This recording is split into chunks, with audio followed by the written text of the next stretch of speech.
Bonjour à toutes et à tous. Voici le CM Acquisition du langage oral. Dans une première partie, nous allons voir le développement sensorimoteur de la naissance à 6 ans. Dans une seconde partie, l'évolution du langage de la naissance à 6 ans. Et enfin, dans une troisième partie, le lexique, sa construction, le rôle de la mémoire, les compétences d'acquisition. Tout d'abord, une petite introduction. L'évolution langagière d'un enfant est complètement individuelle. Cela commence par une compréhension du langage avant de pouvoir parler. Le langage succède aux acquisitions sensorimotrices. Nous allons donc les étudier en premier.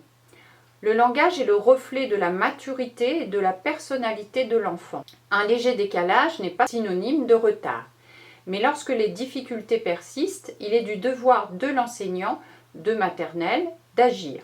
En effet, si le langage oral n'est pas bien structuré, l'apprentissage de la lecture à 6 ans ne pourra pas se faire dans de bonnes conditions. Donc premièrement, le développement sensorimoteur. Petit 1, de la naissance à 3 mois. À 1 mois, le bébé réagit à la voix. Il soulève le menton, il manifeste des expressions de plaisir ou de douleur, il reconnaît ses parents, il commence à regarder des objets familiers, il tourne la tête à la voix, il commence à suivre un objet des yeux et regarde fixement ses mains tout en commençant à jouer avec. Il fait des mimiques en ouvrant et en fermant la bouche et en tirant la langue. Alors il va sourire intentionnellement pour la première fois aux alentours de 1 mois. Petit 2, entre 3 et 7 mois. Il tient sa tête, il va éclater de rire pour la première fois et en général il se fait très peur. Il prend un objet et va le taper. Il met également les objets à la bouche vers 4-5 mois. Vers 5 mois, il se tient assis avec un soutien. Vers 6 mois et demi, il se tient assis tout seul. Ce sont des moyennes, bien entendu. Vers 7 mois, il se maintient debout avec de l'aide, c'est-à-dire qu'il a envie de marcher. Il commence à ramper en utilisant des manières très différentes. Pour rappel, le 4 pattes ne fait pas partie du développement de l'enfant, donc certains enfants vont faire du 4 pattes, d'autres n'en feront pas. Petit 3, entre 7 et 9 mois. Il va se servir du pouce pour attraper des objets. Il va chercher l'objet qu'il vient de lâcher. Il aime se regarder dans un miroir. Même chose, il peut aussi se faire peur la première fois. Il réagit au non et il va faire non avec la tête. Il dit au revoir de la main vers 9 mois et il commence à manger à la cuillère. Quatrièmement, entre 9 et 15 mois. Il rampe ou il marche à 4 pattes. Dans son lit, il se retourne sur le dos ou sur le ventre. Il fait quelques pas sans se tenir, pour certains. Il reste debout en se tenant à son parc et il commence à encastrer des formes simples. Vous voyez la petite maison avec les formes géométriques. Il va marcher pour certains enfants, donc la marche, la moyenne c'est 12 mois, mais certains vont commencer avant et d'autres marcheront à 18 mois. Il range des objets. Il boit tout seul au verre si c'est un gobelet fermé, bien entendu. Entre 12 et 17 mois, il est capable de montrer un objet qu'il voudrait bien. Cinquièmement, entre 15 et 20 mois. Alors, vers 18 mois, il désigne des images et il peut montrer les 5 parties principales du corps. La tête, les bras, les jambes, le ventre, le dos. Il commence à gribouiller avec un crayon et il va un petit peu commencer le trait. Il empile 2 cubes vers 15 mois et 3 cubes vers 18 mois. La marche en général est acquise pour tous vers 18 mois. Il mange et boit tout seul, il grimpe sur une chaise mais il en descend plus difficilement. Il imite des actions comme téléphoner, écrire, s'habiller et il monte l'escalier quand l'adulte lui tient la main. Vers 2 ans, donc ça correspond à la toute petite section, c'est le petit 6, il se déplace sur des véhicules. Il s'amuse à courir, sauter, grimper. Il monte un escalier tout seul. Il donne un coup de pied dans un ballon, même si quelquefois il tape à côté. Il sait se laver les mains. C'est le début, bien entendu. Il encastre des formes géométriques. Il peut manger pratiquement tout seul, il dessine, il visse et dévisse des objets. Septièmement, vers 3 ans, donc ça correspond à la petite section. La propreté est acquise, mais des accidents peuvent toujours survenir, bien entendu. Il dessine un rond, donc il faut bien se rappeler que le dessin des figures géométriques correspond aux sections de maternelle. Donc petite section, le rond, moyenne section, le carré, grande section, le triangle. Les infirmières, les médecins scolaires se servent aussi de ces points de repère pour le développement de l'enfant. Il commence à dessiner un bonhomme, donc là vous pouvez vous référer au cours sur le dessin de l'enfant, le dessin du bonhomme. Il peut marcher sur une ligne droite, sur la pointe des pieds, à reculons. Il va monter les escaliers en alternant les pieds, même si c'est encore difficile. Et le plus souvent, c'est ce que tous les enfants adorent, il saute de la dernière marche. Il sait défaire une fermeture à glissière, mais en général, il ne sait pas la mettre. Il sait déboutonner et il sait mettre et enlever ses chaussettes. Petit 8, vers 3 ans et demi, donc ça correspond à la petite section, il sait se servir d'une paire de ciseaux mais a encore du mal à découper. Il peut soutenir son attention, tout est relatif bien entendu. Il s'habille mais il peut encore se tromper. Il commence à se laver tout seul, il fait des puzzles simples, donc il sait dessiner un rond, il sait faire aussi un demi-rond et il comprend les différences de taille. Donc petit 9, entre 4 et 5 ans, donc ça correspond à la moyenne section, il tient correctement son crayon avec la pince, il dessine le bonhomme puisque ça se poursuit tout au long de la maternelle. Il dessine des obliques, alors ça c'est très difficile parce que le dessin des obliques étant orienté dans l'espace, elles finissent en général par s'écraser et donc ça se termine par un trait horizontal. Il dessine un carré et il peut recopier des lettres. Petit 10, entre 5 et 6 ans, donc ce qui correspond à la grande section, il sait lasser ses chaussures, il reconnaît la droite et la gauche, attention c'est le tout début parce que c'est très compliqué. Il reconnaît avant, après, il dessine des figures géométriques de base, il sait écrire son prénom en général en écriture cursive. Alors nous arrivons maintenant au grand 2, l'évolution du langage de la naissance à 6 ans. Tout d'abord, quelques définitions. Le langage, c'est la fonction qui permet de percevoir et d'exprimer des états affectifs, des idées. Donc le langage est en lien avec la pensée et la symbolisation. La langue, c'est un système codé qui est propre à une communauté, par exemple la langue française. La parole, c'est la production de sens sous forme de sons qui sont articulés. Les linguistes différencient également la phonétique, qui est un niveau concernant les sons du langage, les phonèmes. La sémantique, ce qui concerne les mots et leur sens, le lexique. La syntaxe, ce sont les règles d'association des éléments du langage, grammaire, conjugaison, orthographe. Et la pragmatique, c'est l'étude des actes de la parole en situation, la prise de parole, une conversation, etc. Petit 2, de la naissance à 12 mois. Alors, le bébé va passer du stade des jasis, des vagissements, des lalations, des roucoulements, des cris, au premier babil. Alors, on va faire un petit peu de vocabulaire. Et les vagissements, ce sont les cris à la fois du nouveau-né, mais ça peut être aussi le cri de certains animaux. Donc ici, ce sera les cris du nouveau-né. Les lalations, c'est le babillage, l'élocution des petits. Alors ça a un deuxième sens également, mais pas ici. Ça peut être un défaut de prononciation de la lettre L. Les roucoulements, c'est à la fois le cri du pigeon ou de la tourterelle, mais pour le bébé, il s'agit de prononcer un son qui est proche du R espagnol. Pour les babiles, c'est le bavardage des petits-enfants, c'est synonyme de gazouillis. Alors le babillage, c'est la première étape du développement langagier où le nourrisson va émettre des sons qui n'ont pas de sens entre 4 et 12 mois. La différence avec le jasi consiste en la capacité du bébé à produire des sons plus précis. Les voyelles, elles apparaissent en premier car elles sont plus faciles à prononcer, puis quelques consonnes vont se faire entendre. Les premiers gazouillis apparaissent entre 2 et 4 mois. Et quand il va faire ses premiers areux, vers 3 mois, on le dit qu'il vocalise.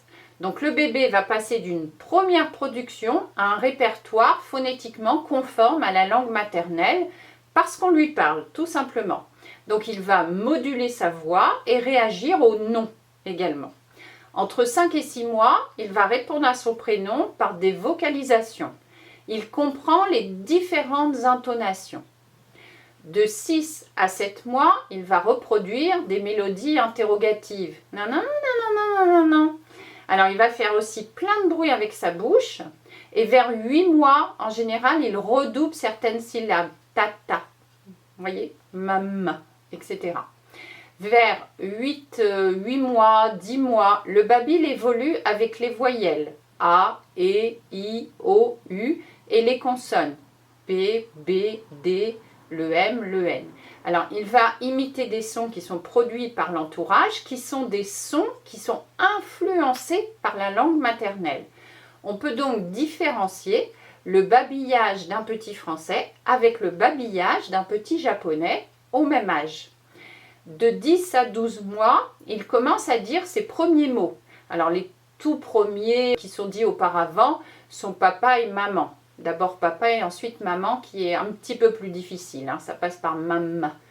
Il va beaucoup imiter, utiliser ce qu'on appelle les proto-mots. Ce sont des mots auxquels il donne du sens. Dodo, mais aussi lala, etc. Alors l'intonation joue beaucoup parce que dodo, ça peut vouloir dire, selon la manière dont ce mot va être prononcé, je veux aller au dodo, ou au contraire, dodo en tournant la tête, je ne veux pas aller au dodo, ou dodo, je suis fatiguée, etc.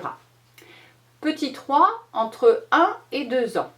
Alors, de 12 à 18 mois, c'est le stade du mot phrase. Donc, l'enfant comprend entre 100 et 150 mots, mais en fait, il en emploie entre 30 et 50. Donc, il comprend plus de mots qu'il ne peut en utiliser. Il peut montrer les parties du corps ou des objets quand on les nomme. Donc, ça fait partie de la compréhension. Il comprend également des consignes simples comme « dis au revoir ». Entre 18 et 24 mois, il produit des phrases de 2 mots, voire plus, car son vocabulaire s'accroît assez vite.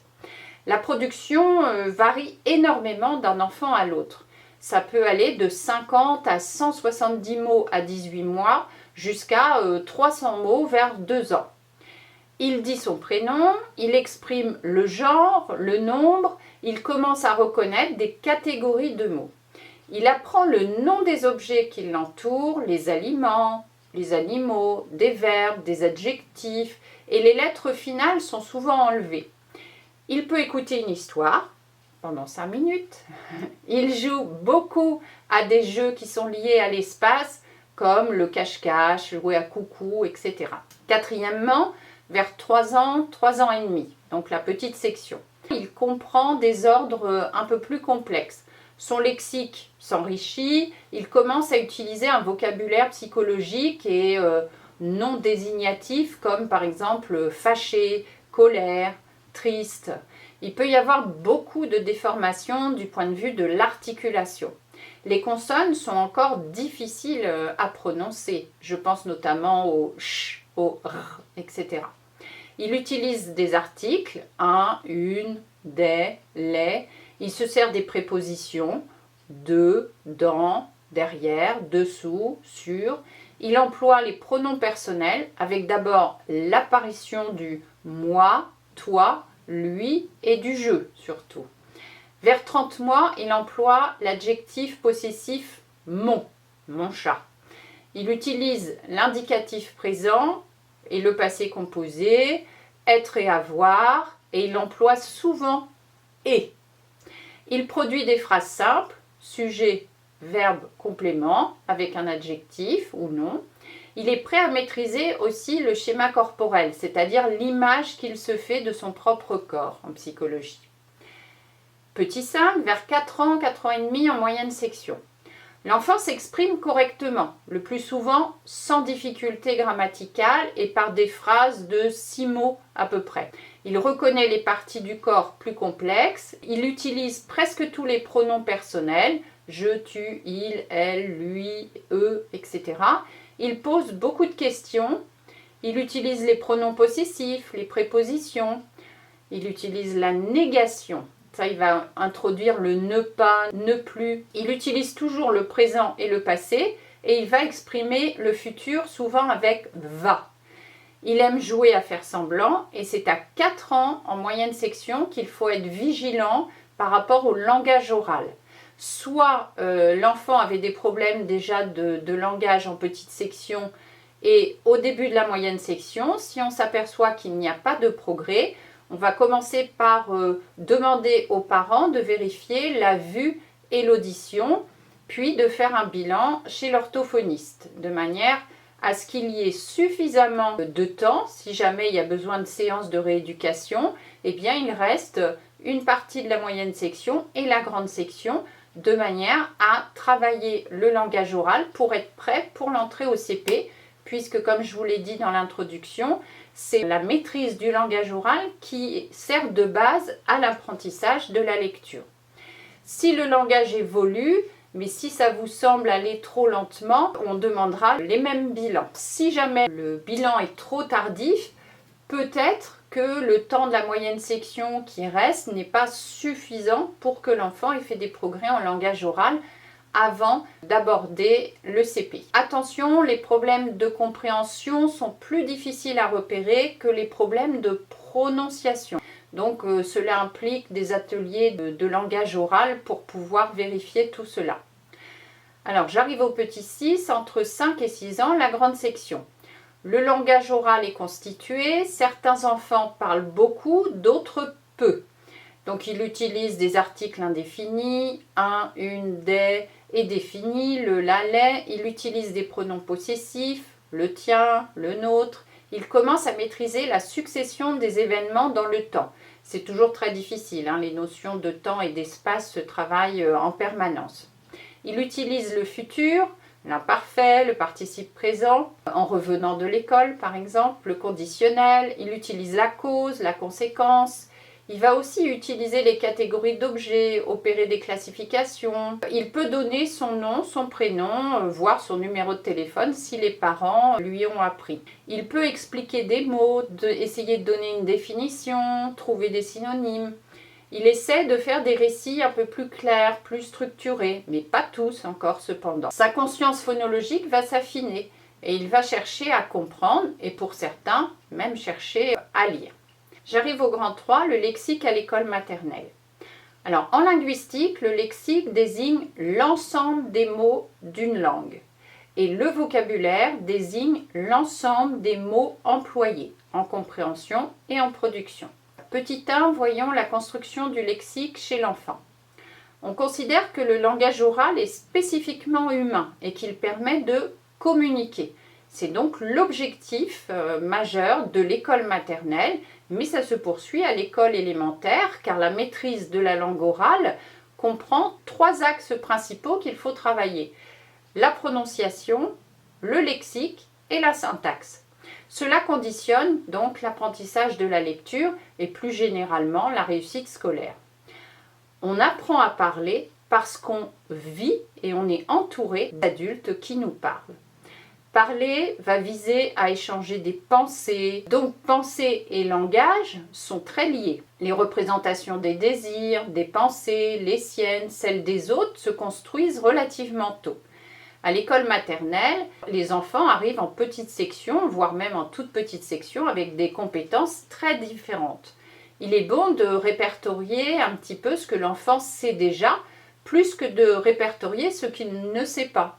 Les enseignants ont tendance à toujours vouloir combler ce qui fait défaut, mais on peut s'appuyer, donc c'est ce qu'on appelle la pédagogie de la réussite, sur ce que l'enfant maîtrise déjà, parce qu'on va pouvoir le mettre en confiance sur ce qu'il maîtrise pour pouvoir avancer tranquillement. Ça lui permet d'être en position de sécurité et donc de réussite scolaire. La vitesse de développement du lexique, d'après les recherches, dépend essentiellement de 4 facteurs. Le milieu socio-culturel, le rang dans la fratrie, la personnalité de l'enfant et les adultes qui entourent l'enfant. Le premier lexique, de 1 à 50 mots produits, s'acquiert relativement lentement, mais ça ne prédit en rien la réussite scolaire future.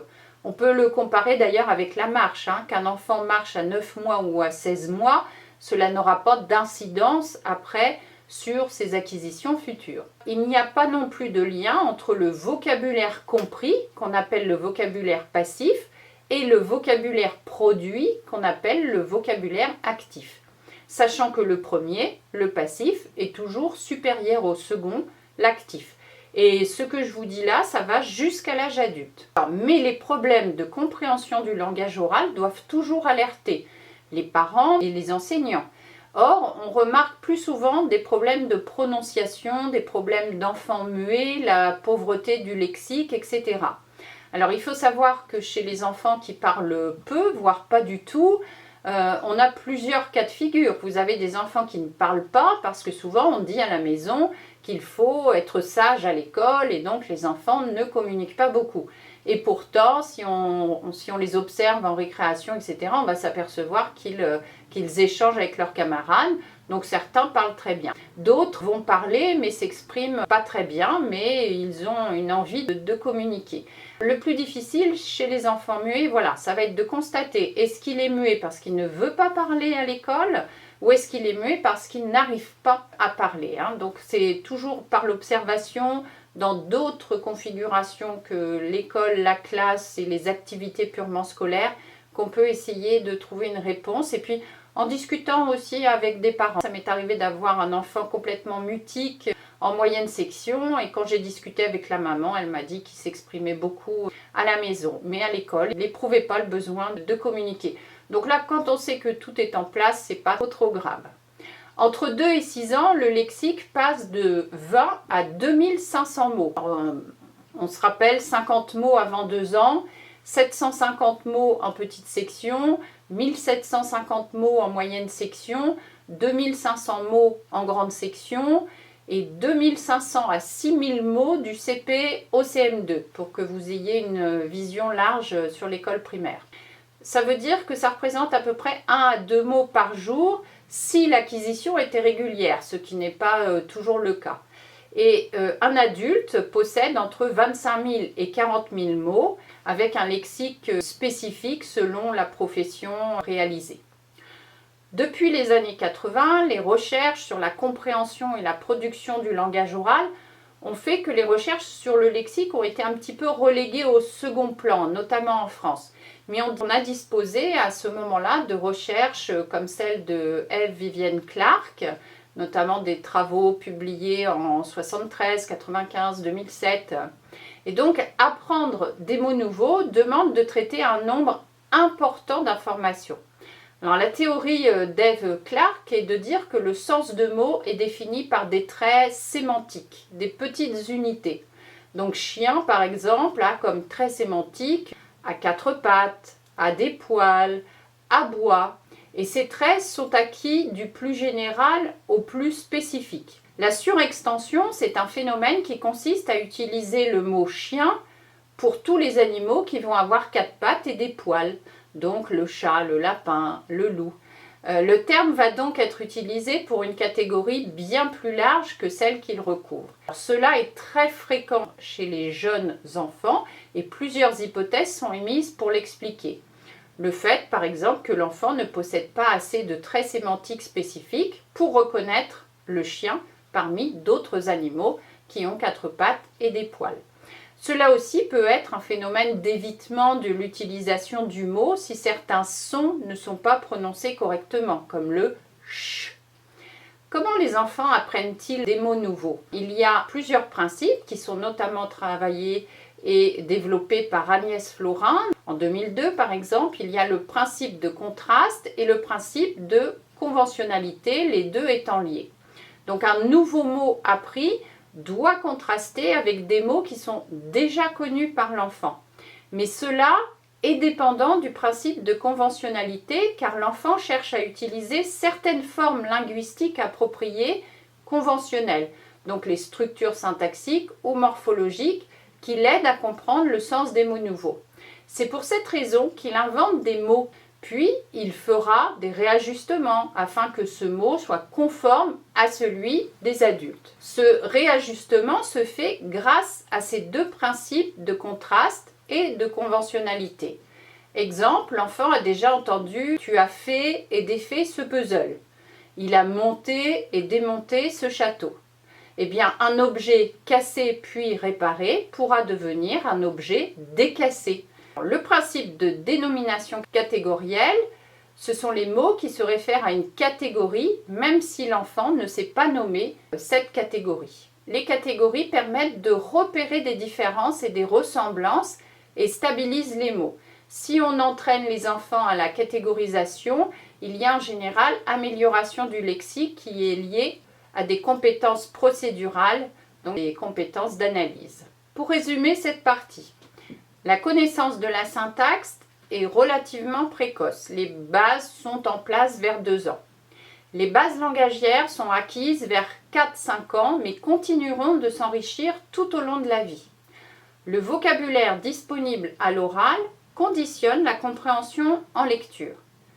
Le lexique est important pour faire sens car la langue française peut être phonologiquement identique et de sens différent. C'est le cas quand seule l'orthographe peut différencier les mots, mais les enfants de maternelle n'ont que l'auditif. Je vais vous donner un exemple. 200 nobles, donc ça peut être 200 nobles, ou alors avoir du sang noble. Et si on prend un exemple pour les enfants de l'école maternelle, l'écolier de la maternelle, le petit enfant qui va à l'école maternelle, ou les, plus loin, colliers de la maternelle. Petit 2, le rôle de la mémoire. Au niveau du cerveau, la mémorisation des informations spatio-temporelles a lieu, ainsi que la mémorisation des informations qui sont véhiculées par le langage. Il y a une mémoire implicite des mots, c'est-à-dire une énergie qui est dépensée et du temps qui est mis plus long pour des mots nouveaux. Nous avons la mémoire à court terme, c'est ce qu'on appelle aussi la mémoire de travail. Elle permet par exemple de stocker un numéro de téléphone qu'on a appris rapidement parce qu'on doit appeler la personne dans l'heure qui suit, mais on ne se souviendra plus de ce numéro de téléphone le lendemain. Elle permet également en lecture de se rappeler d'une syllabe qui vient d'être déchiffrée pour l'adosser à une nouvelle syllabe afin de lire le mot entier. Les enfants en difficulté ou les enfants dyslexiques ont peu de mémoire à court terme, d'où l'importance de manipuler des supports, mais en allant plus loin également que le visuel et l'auditif en utilisant le kinesthésique et le toucher par exemple. La mémoire à long terme, c'est celle qui stocke durablement des informations, des connaissances, et elle comprend la mémoire épisodique, c'est celle qui stocke des événements vécus par une personne et le contexte dans lequel cela s'est passé, y compris le contexte des émotions. La mémoire sémantique, qui stocke des connaissances générales sur soi et le monde, y compris tout ce qui concerne le langage. La mémoire perceptive, qui stocke les informations qui sont données par nos 5 sens. Et la mémoire procédurale, qui stocke des gestes à réaliser dans un certain ordre qui deviendront par la suite automatisés, comme l'action de lasser ses chaussures par exemple. Cette mémoire sert également à résoudre des problèmes mathématiques, les procédures mentales. Petit 3, les compétences d'acquisition du lexique. Savoir nommer par des mots et désigner des objets, un feutre, une cuillère, cela va mobiliser les noms. Mais aussi des actions, comme manger, cela va mobiliser les verbes. Des sentiments, par exemple la tristesse, cela va mobiliser des noms. Savoir qualifier ces 3 catégories, cela va mobiliser des adjectifs. Il est nécessaire de découvrir ces mots, les comprendre, les mémoriser, les manipuler, par exemple en poésie, en utilisant l'humour, et les réemployer. Connaître les différentes représentations d'un mot, la représentation réelle, des photographies, des images, des vidéos. On évite les images déformées en maternelle, comme par exemple représenter une tortue qui serait debout avec un cartable sur le dos, par exemple. On va faire ressortir les représentations mentales grâce au langage oral afin de s'assurer de leur fondation étayée et non erronée. Il va falloir réutiliser le lexique et l'étendre grâce aux synonymes, aux contraires, aux mots de la même famille, mais aussi expliquer l'ambiguïté de certains mots ou de certaines expressions. Exemple, je croque un radis et cette poupée est belle à croquer. Il va falloir également composer des lexiques spécifiques en rapport avec la vie de la classe, les projets, par exemple le lexique qu'on utilise pour les recettes. Voici maintenant quelques pistes pour l'évaluation. La mémorisation du lexique, nommer, désigner. La réutilisation du lexique à court terme et à bon escient, par exemple une banque de mots. Donner un support, demander le lexique, c'est une compétence de transfert à partir d'une image, d'objets, etc. Rechercher des synonymes, des contraires, des mots de la même famille, des contextes semblables ou non. Proposer un sens à un mot inconnu. À très bientôt!